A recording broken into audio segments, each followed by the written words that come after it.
मेरा ये फर्ज है एज ए डॉक्टर के मरीज को जानकारी सही मिले कि आपको क्या चीज किस समय पे करानी है और क्या नहीं करानी। तरीका सिर्फ ये है कि डी-डाइमर चेक कराइए और डी-डाइमर अगर बढ़ा हुआ आ रहा है तो अपना खून पतला की दवाई आती है, अगर बहुत ज्यादा है तो हम कुछ दिन के लिए इंजेक्शन भी देते हैं उसका। आफ्टर 50-60s में क्या होता है, उनकी आर्टरीज जो होती है वो उनके अंदर नेचुरल बाईपास किट होता है, छोटी छोटी आर्टरी बन जाती है। तो उनके अंदर कोई मेजर आर्टरी ब्लॉक होती है तो अटैक तो होता है, अरेस्ट नहीं होता, क्योंकि हार्ट को कहीं ना कहीं ब्लड मिल रहा होता है। चेस्ट पेन बहुत कॉमन है, वो कार्डियक है या नॉन कार्डियक है, ये इम्पोर्टेंट है, वो आपको जज करना है। Chest pain should be central, अच्छा, एकदम छाती के बीचों बीच। लोग बाग यहाँ पकड़ते हैं, अच्छा, सेंट्रल होता है, ठीक है, या पेट के ऊपरी हिस्से में, अच्छा, जो कि आपके लेफ्ट साइड में जौ तक जाएगा, अच्छा, और लेफ्ट आर्म में जाएगा, इसको बोलते हैं हम साइलेंट अटैक। अच्छा, मरीज को पता ही नहीं चला, चुपचाप से अटैक आ गया उसको, क्योंकि डायबिटिक है, उसको दर्द भी नहीं हुआ, घबराहट भी नहीं हुई, सांस भी नहीं चली, कुछ भी नहीं हुआ। वहाँ पे ये लोग मानते हैं कि हम बाईपास कराएंगे, हम ये छाती खोलेंगे तो हम आत्मा निकल जाएगी बाहर। अच्छा, तो उनकी धारणा थी गांव उन लोगों की। डेयरी फार्म था हमारा, अच्छा, सेक्टर 4 के अंदर, और गाय भैंसे थी। और 12th क्लास तक मैंने भी गाय भैंसों का काम किया था, गाय का दूध डालना, गोबर करना, ये करना, सब कुछ किया था। कितनी बार डॉक्टर्स के चैम्बर में जाने के बाद 10% बीपी बढ़ जाता है। टेंडेंसी ये लोग कि डॉक्टर के चैम्बर हो गए, फियर होगा, एंजाइटी होगी, तो उसको नहीं मानते अपन लोग। दोस्तों नमस्कार, नीर की बात में स्वागत है आपका एक बार फिर हमारे इस पॉपुलर शो पे, जिसका टाइटल है हमारा नीर की बात, एक डॉक्टर के साथ दर्द का रिश्ता, कोई तो है फरिश्ता। दोस्तों मैं हमेशा कहता हूँ कि जब भी कोई व्यक्ति परेशानी में होता है, डिस्कम्फर्ट में होता है, शारीरिक डिस्कम्फर्ट में होता है, तो वो ईश्वर के सबसे नज़दीक होता है और वो ईश्वर को बोलता है कि मेरी तकलीफ़ दूर करो। ईश्वर उसको बोलता है मेरा बंदा है तेरे पास में, वो डॉक्टर है, तो वो फरिश्ता है। तो आज हमारे साथ में डॉक्टर गजेंद्र जोशी हैं, और डॉक्टर साहब स्वागत है आपका इस शो में। Thank you sir. और इस शो के बारे में एक चीज़ और कहता हूँ कि प्रज्ञा एक वीडियो कॉस्ट पहल है जो रोटरी उद्यम द्वारा शुरू की गई है। रोटरी हमेशा कुछ न कुछ पब्लिक के लिए करता रहता है। तो ये जो डॉक्टर्स डे के अवसर पे एक शुरुआत है रोटरी क्लब उदयपुर उद्यम की, जिसमें एक मासिक वीडियो पॉडकास्ट श्रृंखला है जो जनता के बीच में स्वास्थ्य की जागरूकता बढ़ावा देने के लिए समर्पित है। इस श्रृंखला में 12 एपिसोड होंगे। हर एपिसोड में एक विशेष, एक सुपर स्पेशलिटी के साथ में कोई डॉक्टर साहब को हम बुलाएंगे, उनके साथ बात करेंगे, आपकी कुछ जिज्ञासा होगी उनको शांत करेंगे, और डॉक्टर साहब के साथ में बात जब करेंगे तो बहुत सारी आपकी चीज़ें खुल के आएगी, और ऐसी कोशिश करेंगे कि आपके सारे प्रश्नों के उत्तर हम निकाल पाएँ। ये रोटरी उद्यम की पहल है, और ये पहला पॉडकास्ट डॉक्टर्स डे पे हमारे उदयपुर के बहुत ही popular doctor Gajendra Joshi sir के साथ में हम शूट करेंगे। और सर स्वागत है आपका।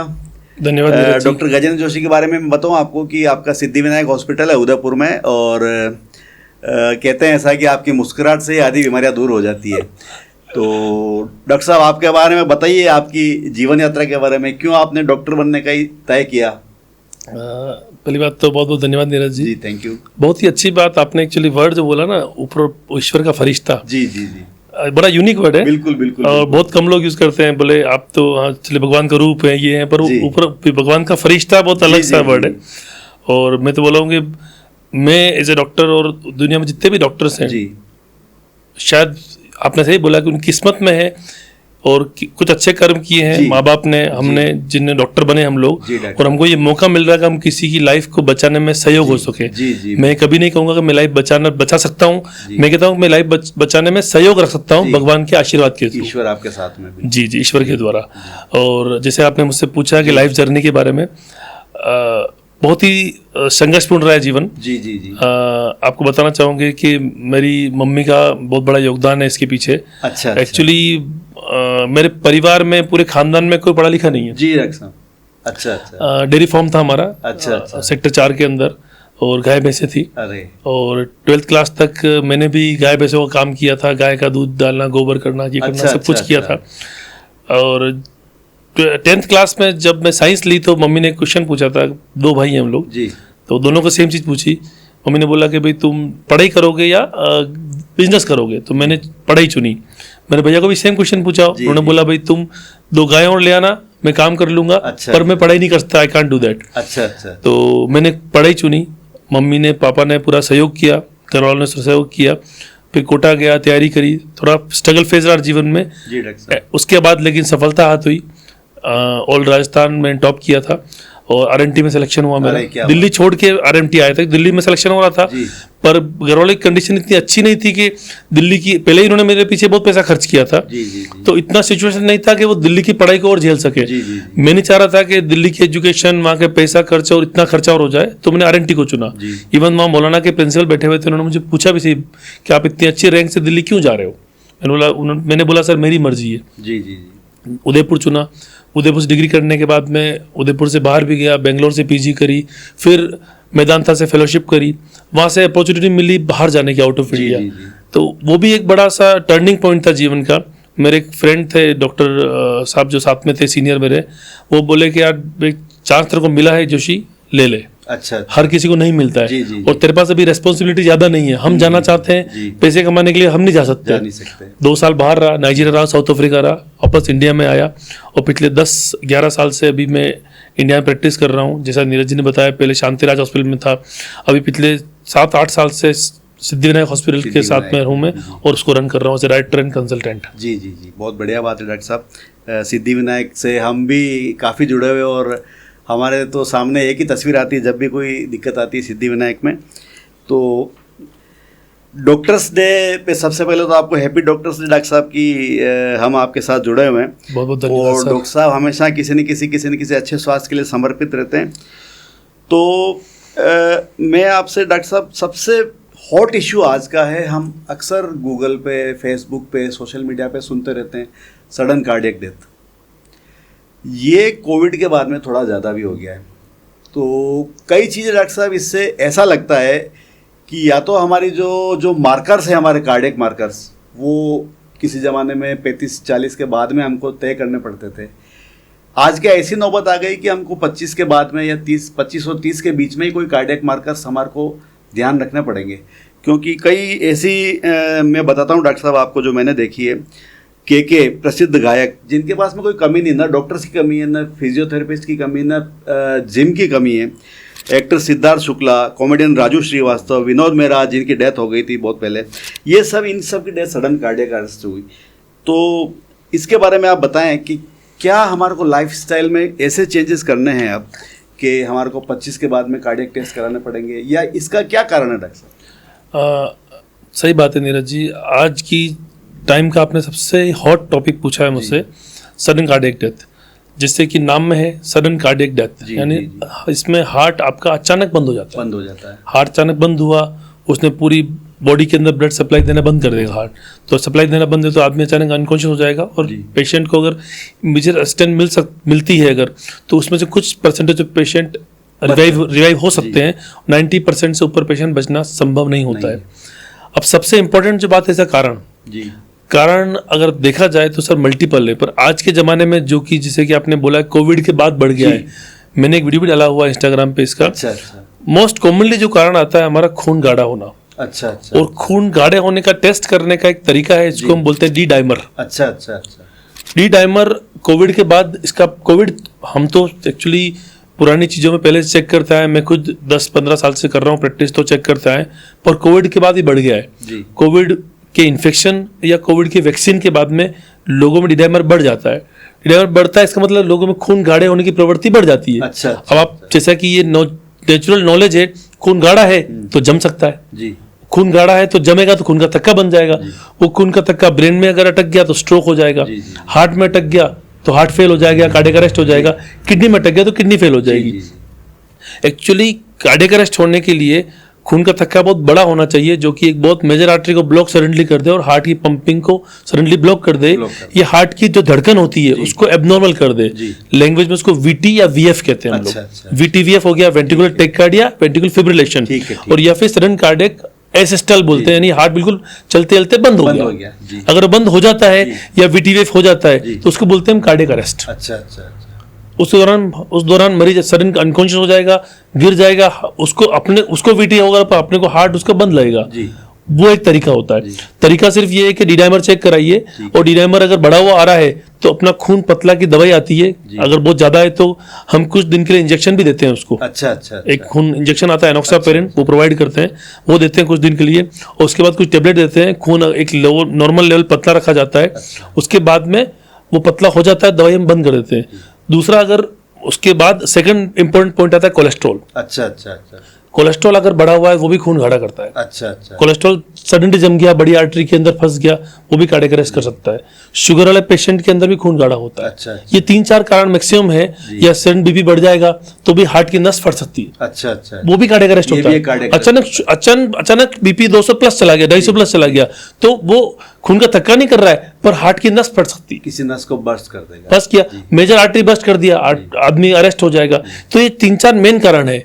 इसके थ्रू कार्डियक अरेस्ट किसी भी उम्र में किसको भी हो सकता है, पर क्योंकि आजकल कोविड के बाद में वायरल की वजह से बढ़ गया है तो यंग पेशेंट में अटैक बढ़ गया है। यंग पेशेंट में यही सबसे बड़ा डॉक्टर साहब। एक्चुअली क्या ओल्ड पेशेंट जो होते हैं ना सर, आफ्टर 50-60s में क्या होता है, उनकी आर्टरीज जो होती है वो उनके अंदर नेचुरल बाईपास किट होता है, अच्छा, छोटी अच्छा। छोटी आर्टरी बन जाती है। अच्छा, अच्छा। तो उनके अंदर कोई मेजर आर्टरी ब्लॉक होती है तो अटैक तो होता है, अरेस्ट नहीं होता है, क्योंकि हार्ट को कहीं ना कहीं ब्लड मिल रहा होता Blood मिल है। रहा पर यंग पेशेंट जो होता है उसमें 3 आर्टरीज है, अच्छा और तीनों में से अगर एक मेजर ब्लॉक हो गई तो उस आर्टरी को ब्लड मिलना बनता है, वो हार्ट सडनली बंद हो जाता है। अच्छा। तो cardiac arrest mostly sudden cardiac arrest young में ज्यादा होते हैं बनिस्बत की ओल्ड पेशेंट में, age में। क्योंकि ओल्ड में हम कोलेट्रल्स बोलते हैं वो डेवलप हो जाते हैं। कोलेटरल डेवलप हो जाता है। एग्जैक्टली, वो अरे, कम क्या होते हैं बात हमारे। है, क्या बात है, ये बहुत अच्छी बात बताई डॉक्टर साहब आपने। अब डॉक्टर साहब जैसा आपने बताया कि ये जो खून गाढ़ा हो जाता है किसी भी कारण से, हमें कैसे पता लगे, किसी एक व्यक्ति को, एक आम आदमी को ये कैसे पता लगे कि मेरा खून गाढ़ा होने लग गया है या मेरे को डिडाइमर कराना चाहिए? ये थोड़ा सा एक कोई ऐसी एक्टिविटी है या कोई ऐसा फीलिंग है जो शरीर में ऐसा आ जाए तब आपको ये सर पता लगे? मोस्ट कॉमनली तो जो मैंने अभी कुछ दिनों से पेशेंट देख रहा हूँ, मेरे पास बहुत पेशेंट आ रहे हैं। जी जी जी। बहुत सारे रेफर्ड भी आ रहे हैं, बहुत सारे दूसरे डॉक्टर से देखे हुए भी आ रहे हैं। मोस्ट कॉमनली पेशेंट जो मेरे पास आता है, घबराहट, अच्छा। अचानक घबराहट हो जाती है। मतलब एक सिम्टम है दोस्तों इसका घबराहट। घबराहट। और दूसरा, सपोज आप इमेजिन कीजिए, एक नॉर्मल बात है, हम चल रहे हैं, जी जी जी। नॉर्मल पतला खून होगा हमारे साथ चलेगा, लेकिन खून गाढ़ा होगा चल नहीं पाएगा, तो मरीज को थोड़ा चलने पर सांस चलेगी, थोड़ा सा ही चलने पर जो नॉर्मल मरीज चल पा रहा है, मतलब मैं यंग पेशेंट की बात जी, कर रहा हूँ, जी, ओल्ड में जी, चलता है, जी। 40-45 साल के लोग हैं जिनको थोड़ा चलने पर सांस चल रही है, थोड़ा चलने पर घबराहट हो रही है, थोड़ा चलने पर भारीपन हो रहा है, अजीब सा लग रहा है। ये बहुत कॉमन सिम्टम है आपके डिडाइमर बढ़ने का। अच्छा अच्छा अच्छा। तो मतलब कि अगर आपको चलने में सांस फूल रही है, घबराहट हो रही है, थकान हो रही है, डिस्कम्फर्ट हो रहा है, या चलने में दिक्कत आ रही है, थकान महसूस हो रही है, दोस्तों इसको मार्क कीजिए आप। अगर आप 25 से 30 की एज में, 30 से 35 की एज में, 35 से 40 की एज में अगर आपको नॉर्मल अपने चलने में कोई दिक्कत आ रही है, घबराहट हो रही है या सांस फूल रही है, तो इसको आप बिल्कुल भी ऐसा नहीं ले सकते कि ये जनरल सिम्टम है। इसके लिए हमारे डॉक्टर साहब ये कह रहे हैं कि आपको एक डिडाइमर टेस्ट कराना चाहिए, और डिडाइमर टेस्ट करा के अपने फिजिशियन को या अपने कार्डियोलॉजिस्ट को आप बताएं तो वो एक निर्णय ले पाएंगे कि क्या आने वाला खतरा आपके लिए डेवलप हो चुका है या आपको कोई लाइफस्टाइल में या कोई दवाई लेने की ज़रूरत है। ठीक है डॉक्टर साहब, ये तो बात हो गई। Neeraj ji, I am sorry, आपकी बात को बीच में रखूंगा मैं। एक्चुअली एक चीज में मेंशन करना रह गया था मेरे को, डिडाइमर अभी तो क्या है कि कोविड की वजह से चीजों में चलन आया है। जी। पहले जो डिडाइमर चेक होता है, एक डिजीज बोलते हैं डीवीटी, डीप वेन थ्रोम्बोसिस। अच्छा। पैरों की नसों के अंदर ब्लॉक हो जाता है, वो डीवीटी से हम डिडाइमर चेक करते हैं। पहले मोस्ट कॉमन डी होता है डिडाइमर, किसी की पैर की नस में ब्लॉक महसूस हो रहा है, डिडाइमर चेक करते हैं। उसका कॉमन कॉम्प्लिकेशन होता है पल्मोनरी एम्बोलिज्म। अच्छा। वो होता है कि अपने जो फेफड़ों की तरफ जो खून लेके जो धमनी जा रही है, वो ब्लॉक हो जाती है। अच्छा अच्छा अच्छा। पहले के जमाने में मोस्ट कॉमन कोज हम उसी को मानते थे, वो कार्डियक अरेस्ट का कोज भी आज के जमाने में वही है। अच्छा। खून गाढ़ा होने का डिडाइमर कोज वही है, वो भी अभी भी वो कॉमन आता है। मैंने साथ में ब्लॉकेज बोला, वीटीएफ बोला, फिर पल्मोनरी एम्बोलिज्म भी कोज है जो मेंशन करना रह गया था मेरी तरफ से। पल्मोनरी एम्बोलिज्म तो वो भी एक कारण है, तो डीवीटी के लिए चेक करते हैं। तो डिडाइमर के अगर आप चेक करते हो टाइम पर आके, पैरों में अगर सूजन अचानक एक पैर के अंदर नस में भी तकलीफ आ रही, तो भी एक डिडाइमर चेक करने का रीजन आप सामने आता है। अच्छा अच्छा। ये मैं आपको ऐड करना रह गया था। जी ठीक है, मतलब कि अगर आपके पैरों की नसों में कोई दिक्कत आ रही है तो भी आपको डिडाइमर करवाना है, लेकिन नॉर्मल आपकी लाइफ में अगर आप जिम जा रहे हैं, अगर आप आपकी नॉर्मल एक्टिविटीज़ में आपको घबराहट हो रही है, आपको दिक्कत आ रही है। डॉक्टर साहब एक और बात जो है हमारी आधी दुनिया के लिए, फीमेल्स के लिए, पोस्ट मेनोपॉजल जो दिक्कत आती है और उस समय भी खून गाढ़ा होता है, ऐसा मैंने, मतलब कि मैं कोई मेडिकल स्पेशलिस्ट नहीं हूँ, लेकिन ऐसा मैंने कहीं पढ़ा है कि उस समय भी खून गाढ़ा, तो क्या नारी शक्ति के लिए आप क्या मैसेज देना चाहेंगे 35 के बाद में या 40 के बाद में मेनोपॉज जब आता है, तो उनको क्या अपने लाइफस्टाइल में चेंजेस भी लाने चाहिए, क्या टेस्ट कराना चाहिए, क्योंकि ये पता ही नहीं चल पाता एक्चुअली क्या है आपको बताता हूँ मैं जी कि ये एक तो होता है पेरीमेनोपॉजल पीरियड, जो 15 साल 14 साल से लेकर 45 साल की जो लेडीज होती ठीक है है। वो जो मेनोपॉज होता है उसके अंदर एस्ट्रोजन हार्मोन होता है। अच्छा वो हार्मोन स्पेशली उनको हार्ट अटैक से बचाता है। अच्छा वो हार्मोन की स्पेशलिटी होती है। अच्छा अच्छा लेकिन after menopause male female are same, अच्छा अच्छा उन दोनों की मैकेनिज्म सेम हो जाता है। ठीक है। तो जो प्रिकॉशंस मेल के लिए हैं जी। वो फीमेल के लिए हैं। जी फीमेल को अटैक कम होता है लेकिन फीमेल को स्ट्रोक ज्यादा होता है मेनोपॉजल पीरियड के अंदर। ठीक है। तो मोस्ट इंपॉर्टेंटली बात है अपना बीपी कंट्रोल रखें। जी और फीमेल की थोड़ी टेंडेंसी होती है थोड़ा एंजाइटी आने की, anxiety। बच्चे हैं, फैमिली है, फीमेल थोड़ा ज्यादा एंजाइटी होती है तो उससे इनका बीपी शूट अप हो जाता जी, है। जी, जी। तो उसके लिए मोस्ट कॉमनली ये है कि आप अपना बीपी कंट्रोल रखें। बीपी कंट्रोल और आफ्टर मेनोपॉज बीपी, अगर आपको डायबिटीज, आपको कोलेस्ट्रॉल, आपका खान पान पे ध्यान रखें, रेगुलर एक्सरसाइज करें, ये सब मेल और फीमेल दोनों के लिए सेम है पोस्ट मेनोपॉज। और प्री मेनोपॉज फीमेल को स्पेशली बीपी कंट्रोल रखें, क्योंकि यूजुअली मेनोपॉजल के पहले फीमेल कार्डिक अटैक से बच जाती है बिकॉज ऑफ हॉर्मोन्स। जी। ये उनको गॉड गिफ्ट है। अच्छा अच्छा, ये गॉड गिफ्ट है। और जी। ऐसा हमें लगता है कि हम तो कई बार ऐसा सोचते हैं कि फीमेल को कार्डियक अरेस्ट आता कम है, लेकिन आप जो बता रहे हैं ये प्री मेनोपॉजल जो ये कारण है, लेकिन पोस्ट मेनोपॉजल कुछ सेम है। जी दोनों के लिए सेम नियम लागू होते हैं। कोलेस्ट्रॉल, बीपी, शुगर जो कंट्रोल करने का नियम है, एक्सरसाइज, बहुत दोनों के लिए सेम नियम लागू, दोनों सेम हो जाते हैं आफ्टर मेनोपॉज। अच्छा अच्छा अच्छा, सेम हो जाते हैं। डॉक्टर साहब एक और चीज़ है कि ये जो कोलेस्ट्रॉल या बीपी की दवा एक बार शुरू कर दे, लोगों में मिथक है कि एक बार मेरे डॉक्टर साहब ने कोलेस्ट्रॉल की दवाई शुरू कर दी, ये ज़िंदगी भर बंद नहीं होगी, तो मेरे को लेनी ही नहीं है, मैं तो दौड़ भाग के एक्सरसाइज से कर लूँगा। लोग बाग ये कहते हैं मैं एक्सरसाइज से कर लूँगा, नहीं मैं कल से चल जाऊँगा, और मतलब कि वो 2-3 दिन चलेंगे भूल जाएंगे, लेकिन वो जो अंदर डेवलप हो रहा है। तो आप ये बताएं कि क्या एक बार बीपी की या कोलेस्ट्रॉल की गोली चालू होगी तो बंद भी हो सकती है या चलेगी ही चलेगी? जी, बहुत ही इंटरेस्टिंग चीज़ है, क्योंकि मैं भी ओपीडी में पेशेंट देखता हूँ, तो कोई पेशेंट बीपी ज़्यादा लेके आया तो मैं दवाई चालू करता हूँ, तो वो अवॉइड करते हैं, डॉक्टर साहब प्लीज़ आप दवाई रहने दीजिए, हम बिना दवाई कंट्रोल कर लेंगे। कोलेस्ट्रॉल के लिए भी लोग सोचते हैं दवाई कंट्रोल कर लेंगे। तो फर्स्ट ऑफ ऑल आपको मैं समझाना चाहता हूँ जी, या बताना चाहता हूँ कि जो ब्लड प्रेशर या कोलेस्ट्रॉल की दवाई जो है, स्पेशली कोलेस्ट्रॉल की दवाई, जी। हम क्या करते हैं, पेशेंट को कोलेस्ट्रॉल बढ़ा हुआ आया, कोलेस्ट्रॉल में 3-4 तरह के लेवल होते हैं, LDL, HDL, ट्राइग्लिसराइड।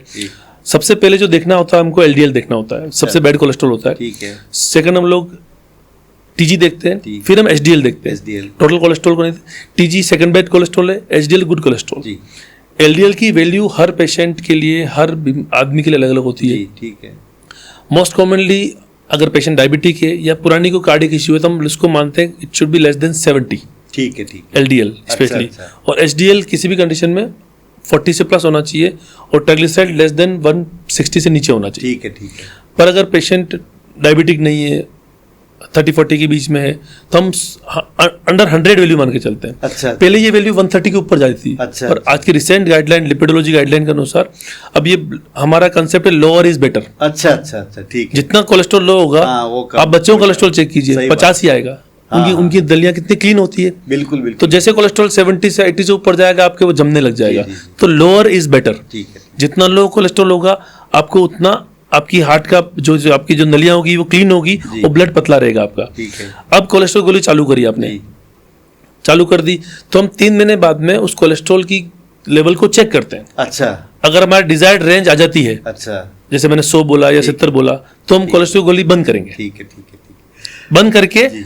हम वापस 1 महीने बाद चेक करेंगे, है। अच्छा, वापस बढ़ रहा है, बढ़ तो नहीं रहा। मतलब उसको नीड है। नीड है। और अगर डिजायर्ड रेंज नहीं आई है तो हम कंटिन्यू करेंगे। Continue। और स्पेशली डायबिटिक पेशेंट के अंदर हम लोग कोलेस्ट्रॉल की दवाई कंटिन्यू रखते हैं, ताकि diabetic patient is equivalent to cardiovascular disease. Heart अच्छा। डायबिटीज को हार्ट डिजीज के बराबर मानते हैं हम लोग, तो उनका खून पतला रहना जरूरी है हमारे लिए। अच्छा तो उनको देते हैं ताकि उनको अटैक या स्ट्रोक से बचा जा सके। अच्छा, अच्छा। अब बात करते हैं अपन, ये तो हो गया कोलेस्ट्रॉल के बारे में, बीपी की दवाई। कि हम बंद भी कर सकते हैं इसके बारे में। डिपेंड करता है कि मरीज डाइट कंट्रोल कर ले, ठीक है, एक्सरसाइज कर ले, ठीक है। दवाई से तीनों से कंट्रोल कर लिया, ठीक है। फिर दवाई बंद कर दी, मरीज को अपन ने एडवाइस दी डाइट और एक्सरसाइज की, मरीज ने कर लिया तो गोली चालू नहीं होगी, लेकिन वो फॉलो नहीं किया तो गोली तो गोली चालू होगी। तो ये पेशेंट के ऊपर है ना, मेरे ऊपर। अब बात करते हैं ब्लड प्रेशर की। सर बीपी की रेंज बहुत लोगों में बहुत सारे मिथक है, लोग बोलते हैं कि मेरी उम्र 60 साल है, मेरा बीपी 160 चलेगा, मेरी उम्र 80 साल है तो 180 चलेगा। कंप्लीटली रॉन्ग बात है। किसी भी उम्र में NTP गाइडलाइन जो हमारी नेशनल गाइडलाइंस हमारी एंड NYHA गाइडलाइंस हमारी जो है, या ESC गाइडलाइंस जो हम बोलते हैं, हमारे यूरोपियन साइड कार्डियोलॉजी गाइडलाइंस हैं, या न्यूरो हार्ट ट्यूशन, बीपी किसी भी उम्र में 140 से ऊपर जाएगा तो उसको हाइपरटेंशन मानते हैं हम लोग। अच्छा अच्छा, सिस्टोलिक बीपी 140 से ऊपर, ठीक है, डायस्टोलिक बीपी मोर देन 85, ठीक है, ये हाइपरटेंशन कैटेगरी में आता है। अब इसमें कैटेगरी 1, 2, 3 माइल्ड मॉडरेट सीवियर जो होता है वो मानते हैं अपन। अगर 140 से ऊपर जा रहा है, ठीक है, अगर पेशेंट 50-60 साल के ऊपर हम थोड़ा सा रिलैक्स देते हैं हम लोग, चलो चल जाता है, लेकिन 150 ही मान लेते हैं, चलो पेशेंट की उम्र के अनुसार, but not in young age. अच्छा अच्छा, और ऐसा नहीं है कि मरीज मेरे पास आया 150 बीपी लेकर मैंने लाइट गोली चालू कर दी, पॉसिबल नहीं है, नहीं देते हम लोग। अच्छा। हम मरीज को कंटिन्यू बीपी की रिकॉर्डिंग चेक करवाते हैं, घर पे चेक करते हैं। अच्छा। उसको बोलते हैं मशीन लेके आइए, घर पे चेक करो। क्या पता कितनी बार डॉक्टर्स के चैम्बर में जाने के बाद 10% बीपी बढ़ जाता है।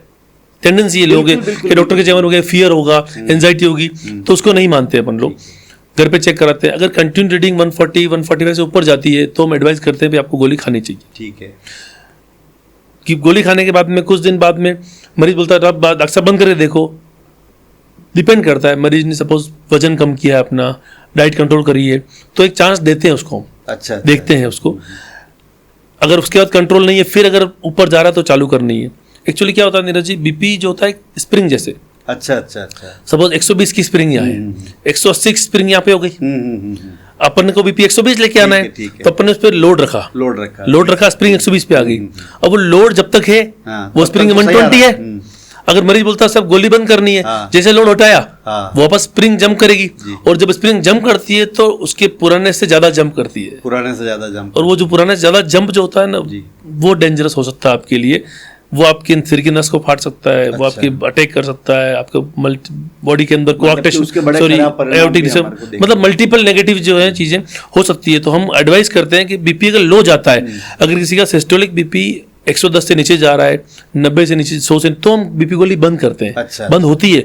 मेरे केसेस के अंदर मैं आपको नाम गिना सकता हूँ, पेशेंट का डायबिटीज गोली बंद हुई है, अच्छा। बीपी गोली बंद हुई है। अच्छा। तो मरीज कितना सिंसियर है, जी, जी। हमारी डाइट, हमारी एक्सरसाइज, हमारा जो गाइडलाइंस, हमारे जो सुझाव कितने फॉलो कर रहा है, उसके अकॉर्डिंग गोली बंद हो सकती है। पर जब तक डॉक्टर कोई बंद ना करे, मेरी सब पेशेंट से, सारे लोगों से एडवाइस है, प्लीज बिना किसी डॉक्टर की सलाह से कोई गोली बंद ना करें। बीपी गोली आदत नहीं है, जरूरत है।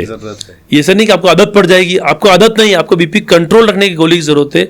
तो प्लीज बिना किसी डॉक्टर की सलाह के गोली बंद ना करें। आपके पड़ोसी बोल रहे हैं या आपके जानकार बोल रहे हैं, वो डॉक्टर नहीं है। हेल्थ आपकी है, आपको ही समझना पड़ेगा। आपकी बुद्धि से दवाई लें, डॉक्टर की सलाह लीजिए। जी डॉक्टर साहब, दोस्तों देखो कितनी बढ़िया बात डॉक्टर साहब ने बोली। मैं एक सीनियर कार्डियोलॉजिस्ट के साथ में बैठा हूँ और इन्होंने ये बात बोली है कि अगर आपकी कोलेस्ट्रॉल की गोली चालू हो भी जाती है, मान लो आपका कोलेस्ट्रॉल तेज़ आता है, चालू हो जाती है, तो भी ये गोली बंद हो सकती है, बशर्ते कि आपको जो होमवर्क दिया गया है, जो स्कूल में होमवर्क देते थे, अगर आप डिसिप्लिन से पूरा करते हैं, और अगर आपको बीपी के लिए भी जो बताया गया है, आप नमक ना खाएं, आप अपना वज़न घटाएं, आप अपनी चीज़ों को सुधारें, तो बीपी की गोली भी बंद होते हुए देखिए। मतलब कि ये आप में तो धारणा है कि एक बार चालू होने के बाद दवा बंद नहीं होती है, ये बिल्कुल गलत धारणा। डॉक्टर साहब तो इतना कह रहे हैं कि मैंने डायबिटीज़ की गोली भी बंद कराई है। तो ये अपने ऊपर है, ये हमारे ऊपर है कि हम कितना उसको डिसिप्लिन से चीज़ें करते हैं। तो ये डॉक्टर साहब बहुत बहुत धन्यवाद, आपने इतनी बढ़िया एक जो मिथा के हमारा दूर किया। एक बहुत बड़ा कन्फ्यूजन चलता है डॉक्टर साहब, बहुत ज़बरदस्त ये चलता है। और एक जैसे मेरे छाती में दर्द हो रहा है तो मैं उसको गैस मान के और अवॉइड करने की कोशिश करता हूँ, क्योंकि मैं डरता हूँ, मैं हॉस्पिटल जाने से डरता हूँ कि कहीं मेरे कार्डियक ना निकल जाए, जबकि वो कार्डियक हो रहा होता है। तो एक तो ये केस हो गया, एक ये केस हो गया कि मेरे को एसिडिटी की वजह से दर्द हो रहा है और मैं पहुंच जाता हूँ डॉक्टर साहब के पास। तो चलो सेकंड वाला केस तो बढ़िया है कि मैं अगर डॉक्टर साहब के पास पहुंच गया तो मेरा इलाज हो जाएगा, डॉक्टर साहब चेक कर लेंगे और कि आपको कुछ नहीं है, तो मैं खुश कर। लेकिन ये पहला वाला केस है, ये सबसे खतरनाक है। और कई मैंने ऐसे केस बिगड़ते हुए देखे हैं जिन्होंने एसिडिटी समझ के रात को लेटे रहे, छाती दबाते रहे, कुछ इनो पी लिया, कुछ ये ले लिया, लेकिन वो कार्डियक अरेस्ट था उनको। तो इसके लिए डॉक्टर साहब आप हमारे दर्शकों को ये कहें कि आपको जब भी कोई दर्द हो तो कोई ऐसी चीज़ हो कि या तो आप चल के देख लें, तो आपको चलने में दिक्कत आ रही, सांस फूल रही, तो मतलब कि कुल मिला के एसिडिटी भूल जाइए।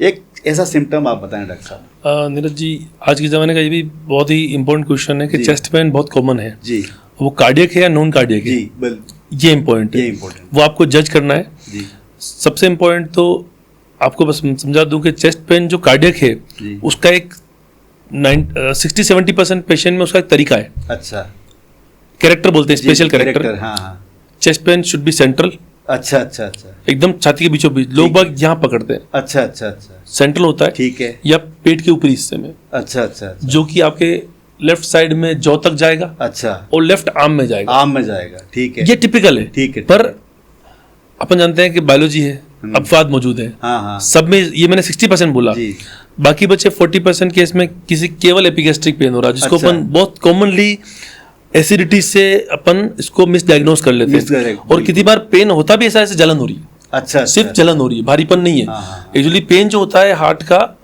जो कार्डियक का, वो ऐसा लगता है कि यहाँ किसी ने वजन रख दिया बहुत ज्यादा, अच्छा भारीपन, साथ में घबराहट होती है, अच्छा। पसीना होता है, सांस में तकलीफ होती है। कितनी बार केवल यहाँ पे अपरी हिस्से में जलन हो रही है, अच्छा अच्छा और मोस्ट कॉमनली और 99% लगता है एसिडिटी ही है। अच्छा अच्छा अच्छा ये भी एक तरीका होता है। किसी को केवल और केवल हाथ में दर्द है, अच्छा किसी को केवल लेफ्ट साइड में दर्द है। अच्छा आप इमेजिन नहीं करेंगे, मैंने एक पेशेंट देखा था बेंगलोर में, केवल उसको लेफ्ट इस थंब में पेन था, अच्छा अच्छा अच्छा कैरेक्टर था कि थंब में पेन हो रहा है, अजीब सा दर्द हो थंब में। हमने उसको, ऊपर सिम्टम था ही नहीं कुछ, उस थंब के पेन से ईसीजी हुई। अरे वाह क्या बात। और एक रिपोर्ट तो ये भी कि हेडेक करके पेशेंट एमआई का हुआ है, बहुत रेयर है, उसको अपन नहीं मान के चलते जी, हैं, जी। हर हेडेक नहीं होता। मैंने आपको एक जस्ट एग्जांपल दिया आपको मैंने, पर ये स्पेशल कैरेक्टर है।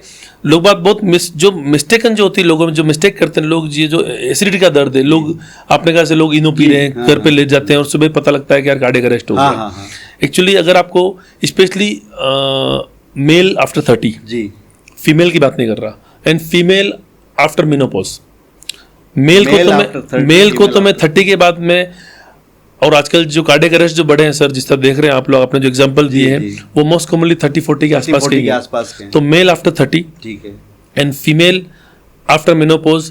अगर आपको लग रहा है एसिडिटी है, जी लग रहा है एसिडिटी है, घर पे इनो पड़ा है, पी के देख लो, ठीक है वो 5 मिनट लग रहे हैं, हाँ हाँ उस 5 मिनट में अगर आराम नहीं पड़ रहा है, आराम नहीं पड़ा तो मैं आपको स्ट्रॉन्ग एडवाइस करूंगा, इमीडिएट डॉक्टर के पास जाएं, दिखाएं। एक किसी चीज सबसे सिंपल और इजी टेस्ट जो कि आपके आसपास आधा किलोमीटर में अवेलेबल हो जाएगा, अवेलेबल हो जाएगा, करा लीजिए। मतलब सबसे पहले ईसीजी ईसीजी करानी, ठीक है करा लीजिए, और ईसीजी कराने के बाद डॉक्टर बता देगा आपको कि आपको कार्डियक पेन है, नॉन कार्डियक पेन। अगर डॉक्टर को डाउट होता है तो वो 2 घंटे रख के देख लेगा अच्छा, आपको, अच्छा। पर ईसीजी कराना जरूरी है। ईसीजी के अलावा पूरी दुनिया में कोई रास्ता नहीं है कि आपको पता लगा सके कि पेन कार्डियक है, नॉन कार्डियक है। अगर हमको डाउट होता है उसके बावजूद भी फिर हम कार्डियक मार्कर्स जो आपने बताया, ट्रोपोनिन टी और आई, या सीपीकेएम भी कराते हैं हम लोग, जिसमें पेशेंट के ऊपर डिपेंड करता है, पेशेंट डायबिटिक है, पुराना कार्डियक पेशेंट है, या पेशेंट को रिस्क फैक्टर्स है हमारे, और उसको डाउट है कि यार ये पेन कार्डियक का, अपन कंफर्म कर लें कि भाई नॉन कार्डियक पेन है, तभी घर भेजिए हम लोग। तो इको और सब करके हम चेक कर लेते हैं, वो देख लेते हैं हम लोग, फिर नॉन कार्डियक होता है घर भेजते हैं। तो इंपॉर्टेंटली ये है कि नाभि से ऊपर, ठीक है जब नीचे वाले जबड़े से लेकर उससे नीचे ठीक अगर किसी एरिया में दर्द है, it can be cardiac. It can risk factor को देखते हुए, आप यंग है, रिस्क फैक्टर नहीं है, 20-22 साल का लड़का है तो चांस कम लगते हैं, पर आप 40 प्लस हैं, कुछ अदर रिस्क फैक्टर है, तो आप डॉक्टर से मिलिए और अपना ईसीजी कराइए। ठीक है। एक इसमें इंपॉर्टेंट बात मैं अपडेट करूंगा कि मैं तो कहता हूँ आज की तारीख में हर आदमी को, हर इंसान को अपने घर पे 3 गोली रखनी चाहिए। ठीक है बताइए डॉक्टर साहब। एक होती है एस्पिरिन, ठीक है एक होती है क्लोपिडोग्रेल, ठीक है। एक होता है एट्रोवास्टेटिन। ठीक है अगर इसको दर्द हो रहा है, हम्म। सपोज डॉक्टर आपसे आधा घंटा दूर है या क्लिनिक दूर है, जा नहीं पा रहे, रात है, 300 mg एस्पिरिन, 150 की 2 गोली, ठीक है क्लोपिडोग्रेल की 75 mg की 4 गोली, ठीक है और एट्रोवास्टेटिन की 40 की 2 या 80 की 1 गोली, 80 की। ये 5 जो ये कॉकटेल है, जी ये आप इमीडिएटली खा लीजिए। अच्छा अच्छा इससे कोई नुकसान नहीं होगा आपको, इससे फायदा ही होगा। आगे आपको डॉक्टर के पास जाने का समय, मतलब ये मैं हर चीज जगह बोलता हूँ, हर बात बोलता हूँ, ये हर घर में होनी चाहिए, आपके घर में होनी चाहिए, मेरे घर में होनी चाहिए, हर घर में होनी चाहिए कि ये अगर किसको दर्द हो रहा है हार्ट का, लग रहा है हार्ट का दर्द है, या डाउट भी हो रहा है, ये अगर आप गोली खा लेते हैं तो आपको इमीडिएट खून पतला की दवाई मिल जाएगी। बहुत हद तक आपका कार्डियक अरेस्ट से बच सकते हैं आप। अच्छा अच्छा आपको टाइम मिल जाएगा हॉस्पिटल जाने का। ये डेटा है सर कि जिनको पेन होता है हार्ट का, 50% लोग हॉस्पिटल पहुंच ही नहीं पाते हैं। अच्छा अच्छा अच्छा। Even though they know their heart pen. और हॉस्पिटल जाने के बाद भी 25-30% लोग उसमें नहीं पहुंच पाते हैं कि बच जाए वो, जी जी। क्योंकि वो जो टाइम जो मिलता है वो कम मिल पाता है। अच्छा। तो ये दवाई आपको खाने से अगर अटैक होगा तो आपको समय मिल जाएगा आगे ट्रीटमेंट करने का, और डॉक्टर को भी समय मिल जाएगा आपको ठीक करने का। अच्छा अच्छा। तो ये तीन चीज आप हमेशा घर पे रखिए। जी। तो डॉक्टर साहब एक बार मेरे दर्शकों को वापस से आप सीरियल वाइज बताइए। एक तो आपको सर एस्पिरिन की 75 mg की गोली आती है, 75 mg की, ठीक है, वो घर पे एक पत्ता रखना है। ठीक है। क्लोपिडोग्रेल की 75 mg की जो गोली आती है वो पत्ता रखना है, एक पत्ता वो रखना। और एट्रोस्टेटिन 80 mg भी आता है, 40 भी आता है, वो पत्ता रखना है आपको। एटोरवास्टाटिन हमारे को 80 mg चाहिए मान लो, तो 80 एक चाहिए। किट बना के रख ले, इमरजेंसी किट। उसमें 4 एस्पिरिन 75 mg की, यानी 300 mg एस्पिरिन हो गई, ठीक है, 4 क्लोपिडोग्रेल 300 mg क्लोपिडोग्रेल ठीक। और 80 mg एटोरवास्टाटिन। ठीक है। ये कॉकटेल है जो एक साथ इमीडिएटली निकलना है। कोशिश करें एस्पिरिन को च्यू कर लें, आप एस्पिरिन को चबा लें चबा के खा लें, ठीक, और बाकी गोली को आप निगल लें, निकल ले, ये रास्ता। ठीक है। तो इस कई लोगों को ऐसा लगता है कि हमारे को कुछ नहीं हो रहा हो मान लो, और ऐसा लगे तो खा ली तो कोई दवाई से कोई नुकसान नहीं। डॉक्टर साहब एक और इम्पोर्टेंट बात कि हम लोग ऐसे सेंटर पे हैं जहाँ पे तुरंत पहुँच जाते हैं, आसपास में हॉस्पिटल है वो तो आदमी पहुँच जाता है, लेकिन छोटे सेंटर वाला है, उसके साथ में ऐसी इमरजेंसी हो गई तो उसको क्या करना चाहिए, वो कहाँ पे जाए? क्योंकि सबसे ज़्यादा दिक्कत उसी को आती है जो जिसको पहुँचने में 3-4 घंटे लग रहे हैं, 2 घंटे लग रहे हैं, भीलवाड़ा है या नाथद्वारा है, राजसमंद है, वहाँ पे फैसिलिटी। तो उनको सबसे पहले क्या करना चाहिए अगर उसको ऐसा लगे कि मेरे परिवार के किसी सदस्य को कार्डियक अरेस्ट आ रहा है, मतलब ये पता चल रहा है कि कार्डियक अरेस्ट आ रहा है, तो उसको सबसे पहले क्या करना चाहिए कि नियरेस्ट सेंटर में जाए या कोई इंजेक्शन लगवाए, कोई दवा ले? तो ये थोड़ा सा एक प्रोटोकॉल आप बताएं डॉक्टर साहब। एक्चुअली नीरज जी क्या है इसके अंदर, एक अगर कोई बड़ा सेंटर है उसके ऊपर जहाँ पे कैथ लैब फैसिलिटी है और वो आपके नज़दीक है तो वहाँ जाना चाहिए आपको। लेकिन सपोज करो पेशेंट छोटे सेंटर पे, उस सिटी के अंदर ही पेशेंट छोटे सेंटर पहुँच गया है, गांव में है तो अलग बात है, पर सिटी के अंदर भी पेशेंट पहले छोटे सेंटर पहुँच गया, वो पेशेंट हुआ इसी डायग्नोस हुआ, डायग्नोस होने के बाद मरीज वहाँ जाएगा, वो एक वापस यहाँ हुआ, फिर वहाँ टाइम खत्म होता है। तो अगर गांव में पेशेंट है तो वो किसी सेंटर पे पहुँचे जहाँ पे एक MD मेडिसिन डॉक्टर हो, और आसपास सेंटर में जो भी नज़दीक में डॉक्टर हो, MBBS एटलीस्ट जिसको नॉलेज हो कार्डियोलॉजी का तो पता कर रहे, और या फिर एक MD मेडिसिन डॉक्टर हो, वहाँ पहुँचे। एक मेडिसिन होती है जिसको हम थ्रोम्बोलाइस बोलते हैं, स्ट्रेप्टोकाइनेज। स्ट्रेप्टोकाइनेज, यस, वो बहुत कॉमनली और ज़्यादा महंगा 2-2.5-3 हज़ार का इंजेक्शन में मिल जाता है, वो बहुत कॉमन अवेलेबल हो जाता है। उससे कुछ प्रिकॉशंस हैं वो डॉक्टर को पता कर देता है। उसको बेसिकली खून को थक्का गलाने की दवाई बोलते हैं बेसिकली हम लोग, वो हम लगाते हैं इमीडिएटली। वो लगाने के बाद में पेशेंट के सिम्टम के आधार पे उसको फिर आगे रेफर करते हैं एंजियोग्राफी या उसके नेक्स्ट के लिए। बड़े सेंटर पे से दूसरे जो सिटी सेंटर के अंदर उसके ऊपर की जो अच्छी क्वालिटी की मेडिसिन है, थोड़ी सी महंगी जो होती है, रेटेप्लेज या रेटेक्टिप्लेज लगाते हैं हम लोग, जिस साइड इफेक्ट कम होते हैं और वो थोड़ा ज़्यादा फास्ट असर करती है। अच्छा अच्छा। और कितनी बार वो लगाने के बाद मरीज को, अगर मरीज टाइम पे आ गया हमारे पास में और वो हमने इंजेक्शन लगा दिया तो उसके बाद हमको एंजियोप्लास्टी की जरूरत भी नहीं पड़ती है, क्योंकि वो थक्का का पूरा गला के आर्टरी को साफ कर देती है। अच्छा अच्छा। तो वो अगर पेशेंट डिपेंड करता है, अगर विद इन टाइम पीरियड हमारे पास आ गया है तो ऐसा कहा गया हमारी गाइडलाइन में कि 2 घंटे के अंदर मरीज को अगर थ्रोम्बोलाइज कर दो या एंजियोप्लास्टी कर दो, बोथ आर सेम। अच्छा अच्छा अच्छा। 2 घंटे में मरीज को कर दिया हमने, वो थक्का गल जाएगा। अच्छा। बाद में एंजियोप्लास्टी करने की जरूरत 90% पड़ती नहीं है, पड़ती है, लेकिन फिर भी चलो ठीक है वो कर देते हैं। लेकिन एंजियोग्राफ नहीं, अगर आप सेंटर पे हो तो वही करना चाहिए, तो वही करना एग्जैक्टली। अगर आप एंजियोग्राफी के सेंटर पे हो तो प्रेफरेबल दिस, लेकिन अगर दूसरे सेंटर पे हो जो अवेलेबल नहीं और 2 घंटे के अंदर हो थ्रोम्बोलाइज करते तो हो सकता है आपको बाद में एंजियोप्लास्टी की जरूरत ना पड़े, वो एंजियोग्राफी करके देखना पड़ेगा अपने को। तो ये एक तरीका है छोटे सेंटर पे मरीज की जान को बचाने का, कि मरीज आया आपके पास में, आपने ECG करी है, एक्यूट MI है आपको जो कि थ्रोम्बोलाइज किया जा सकता है। MI sir actually heart attack 2 तरह के होते हैं। अच्छा अच्छा। एक होता है जिसके अंदर थ्रोम्बोलाइज कर सकते हैं, जिसको हम ST एलिवेशन बोलते हैं। अच्छा। वो ECG से पता लगता है। एक तरह का अटैक होता है जिसको माइनर अटैक कहते हैं, जिसमें थ्रोम्बोलाइज नहीं करते। अच्छा अच्छा। उसमें थ्रोम्बोलाइज करने की जरूरत नहीं पड़ती है। उसके अंदर हम दूसरा इंजेक्शन जिसको हम एनोक्सापेरिन या फंडापेरानॉक्स लगाते हैं, वो खून पतला की अलग दवाई है। अच्छा अच्छा। वो इतना इमरजेंसी यूजुअली होता नहीं है। अच्छा। वो माइनर अटैक होता है, उसको आप 1 या 2 दिन रख के मरीज को सिम्टम के आधार पर बाद में भी रेफर कर सकते हैं। पर एक्यूट ST एलिवेशन MI जो बड़ा MI होता है, जिसको मेजर MI होते हैं, मेजर MI होता है, उसके अंदर हम ये इंजेक्शन लगाते हैं, स्ट्रेप्टोकाइनेज या रेटेप्लेज लगाते हैं। उसके बाद मरीज को हम रेफर करते हैं हायर सेंटर पे फॉर एंजियोप्लास्टी और एंजियोग्राफी की समस्या के लिए। तो ये इंजेक्शन लगाना चाहिए मरीज को अगर कोई टाइम पे आ गया है आपके पास तो।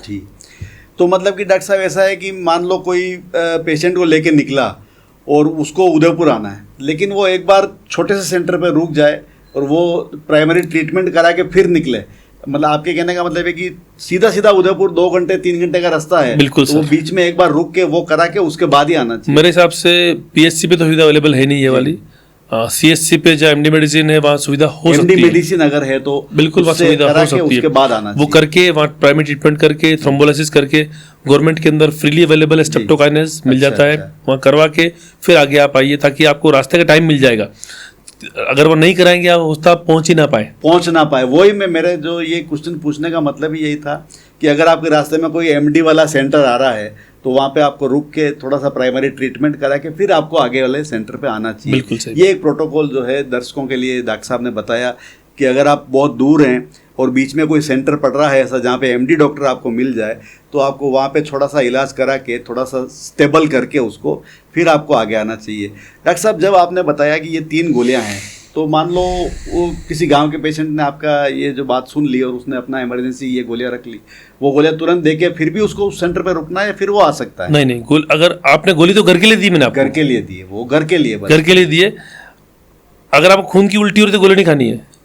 अच्छा, ध्यान ये रखिएगा। तो ध्यान रखने की चीज है। अगर किसी पेशेंट को पेट में अल्सर है, छाले हैं ऑलरेडी बने हैं, एस्पिरिन ले रहे हो, तो ध्यान रखना है कि वो खाने पे ध्यान रखना है, आपको कुछ खाया हुआ होना चाहिए, भूखे पेट नहीं खा ले आप। अच्छा, कुछ भूखे पेट प्रिकॉशंस है, एस्पिरिन, जी। पर उससे इतना नुकसान नहीं होगा जितना हार्ट अटैक से होगा। हार्ट अटैक से होगा। तो अगर घर पे गोली खा ली है तो भी आपको सेंटर पे रुक के आना है। जी जी जी। वो घर से हॉस्पिटल पहुंचने के लिए नजदीक में, और उस वाले हॉस्पिटल से मेजर हॉस्पिटल पहुंचने के लिए वो सेंटर लगे, वो तो सेंटर- वो स्टेप है हमारा, स्टेप 1, स्टेप 2, स्टेप 3। स्टेप 3 बिल्कुल। तो ये गोल्डन आवर्स में ये निर्णय लेना है दोस्तों। देखिए, कार्डियक अरेस्ट में इतना समझदारी से निर्णय लेना पड़ता है। तो डॉक्टर साहब ने जैसा बताया कि अगर आप किसी अच्छे सेंटर के लिए निकल चुके हैं, बीच में कोई छोटा सेंटर आ रहा है जहाँ पे एमडी डॉक्टर अवेलेबल है, तो आपको वहाँ पे एक बार छोटा इलाज करा के स्टेबल करके फिर आपको आगे वाले सेंटर पे जाना है।